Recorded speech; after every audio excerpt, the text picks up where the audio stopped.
दर्पण के सामने बैठी सिया खुद को निहार रही थी। आसमानी रंग की शिफॉन की साड़ी, गले में मोतियों की माला, कानों में मैचिंग इयररिंग्स और हाथों में पतली पतली सोने की चूड़ियां पहने हुए सिया बिल्कुल आसमान से उतरी हुई परी की समान लग रही थी। माथे पर छोटी सी बिंदी लगाते ही उसका सौंदर्य जैसे खिल उठा। सिया एक मल्टीनेशनल कंपनी में सीईओ के पद पर कार्यरत 25 वर्षीय आधुनिक विचारों वाली किंतु माता पिता के नियंत्रण में पली एक मितभाषिणी युवती थी। बचपन से ही वो कुशाग्र बुद्धि की बालिका रही। प्रत्येक कक्षा में अव्वल आने के कारण वो सहपाठियों व शिक्षकों की प्रिय थी। पिता ने सिया व उसके छोटे भाई को पढ़ाने लिखाने में कभी कोई कसर नहीं छोड़ी। बच्चों को योग्यता अनुसार मनपसंद विषय चुनकर आगे पढ़ने के लिए सदा कोशिश किया। उनका मानना था कि बेटा हो या बेटी, एक पिता की पूरी जिम्मेदारी है कि उन्हें शिक्षित कर अपने पैरों पर खड़ा करे, जिससे वे जीवन संघर्ष में विजयी हों।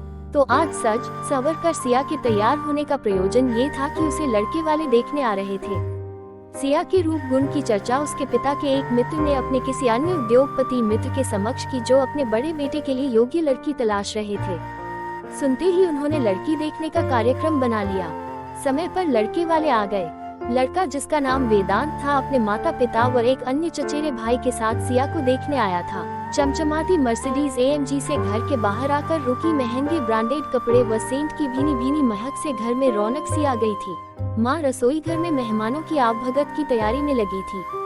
रसोई घर से आती स्वादिष्ट व्यंजनों की सुगंध व मेहमानों की चकाचौंध भरी लगदग किसी शुभ सूचना का संकेत दे रही थी। माँ के साथ सिया हाथों में चाय की ट्रे थामे ड्राइंग रूम में प्रवेश करती है। लंबी छरहरी काया वाली आकर्षक सिया को देखते ही सब ठगे से रह जाते हैं। दोनों पक्ष के लोग आपस में एक दूसरे के परिवारों की जानकारी प्राप्त कर रहे थे। सिया और वेदांत की एक आध बार नजर मिली, पर सिया ने नजरें झुका ली। वेदांत का छोटा भाई उसे चिकोटी काटकर मुस्कुरा रहा था और उसका चचेरा भाई सारे वातावरण को खामोशी से निहार रहा था। तभी वेदांत की माँ, जो कि कीमती साड़ी और जेवरों से सुसज्जित थी, सिया की ओर उन्मुख होकर उसकी पसंद नापसंद, उसकी शिक्षा और घर गृहस्थी के विषय में उससे पूछताछ करने लगी। सिया से बात करके उनके चेहरे पर संतुष्टि के भाव तैर गए और वे वेदांत से बोली, बेटा अब तुम भी कुछ बात कर लो। वेदांत तो जैसे इसी प्रतीक्षा में था। सिया की हॉबीज, घूमने फिरने की पसंदीदा जगहों और खाने पीने की आदतों के बारे में बातचीत करने के बाद वह मुद्दे की बात पर आ गया। वो बोला, सिया जी अब आप अपनी नौकरी से इस्तीफा देने की तैयारी कर लीजिए। सिया ने प्रश्नवाचक निगाहों से उसकी ओर देखकर पूछा, क्यों भला? वेदांत मुस्कुरा कर बोला, देखिए हम दोनों एक दूसरे को पसंद है तो समझिए कि शादी होना लगभग तय है, और शादी के बाद तो आप नौकरी करेगी नहीं। जी भला शादी के बाद आपको नौकरी करने की जरूरत? डैड का इतना बड़ा कारोबार है, हमारी अच्छी खासी आमदनी है, आप तो बस घर में रहकर घर संभालिएगा। वेदांत ने जैसे अपना निर्णय सुना। लेकिन मेरी जिंदगी भर की पढ़ाई, मेरा करियर, आज मैं जानी मानी कंपनी में जिस मकाम पर हूँ वहाँ तक पहुँचने के लिए मैंने जो मेहनत की है उसका क्या? उसे ऐसे कैसे छोड़ दूँ? सिया ने प्रश्न किया। अब तक सब लोगों का ध्यान इन दोनों की बातों पर केंद्रित हो चुका था।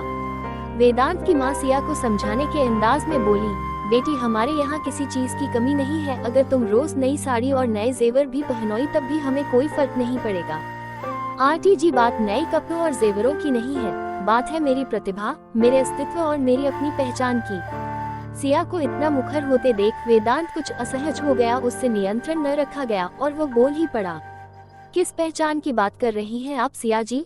औरत की असली पहचान उसके पति के सामाजिक रुतबे से होती है। श्रीमती शर्मा, श्रीमती पांडे, श्रीमती शुक्ला, बस यही होती है एक औरत की पहचान। और हम कर तो रहे हैं आपकी हर जरूरत पूरी, पाल तो रहे हैं आपको उम्र भर के लिए।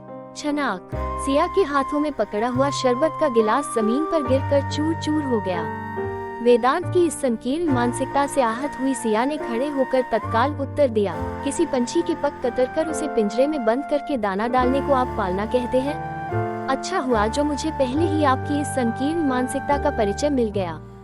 हाथ जोड़कर सिया बोली, माफ कीजिएगा, मैं इस विवाह के लिए सहमत नहीं हूँ। सिया की माँ बेटी से कुछ कहने को तत्पर हुई, पर उनके पति ने उन्हें इशारे से मना कर दिया। सिया हाथ जोड़ मेहमानों से मौन विदाई लेकर जाने के लिए मुड़ी। मेहमानों ने भी आंखों आंखों में एक दूसरे के चलने को कहा और उठ खड़े हुए। लेकिन एक शख्स जो इस सारे घटनाक्रम को चलचित्र की भांति देख रहा था, वो था वेदांत का चचेरा भाई पृथ्वी। वो अपने स्थान से उठकर सिया के सामने पहुंचा और वहां उपस्थित सब लोगों से बोला, मैं आप लोगों से कुछ कहना चाहता हूँ। सिया बोली, मैंने इस रिश्ते के लिए अपना स्पष्ट निर्णय बता दिया है, अब कुछ भी कहना व्यर्थ। वेदांत और उसके माता पिता के चेहरों पर खींच और चिढ़ प्रकट हुई। पृथ्वी बोला, सिया जी, मैं आपसे इस रिश्ते की नहीं अपितु कुछ और बात कह रहा हूँ। मैं एक डॉक्टर हूँ, 2 साल पहले मैंने प्रैक्टिस शुरू की है। यदि आपकी व आपके परिवार की सहमति हो तो मैं आपका जीवन साथी बनना चाहूँगा। सब लोगों के चेहरों पर हैरानी के भाव उभरे। वेदांत गुस्से से एक कदम आगे बढ़ा, पर उसके माता पिता ने उसे रोक दिया। पृथ्वी ने फिर कहना आरंभ किया, आप सब कृपया यह न समझे कि वेदांत भाई की बात बिगड़ने का मैं लाभ उठा रहा हूँ।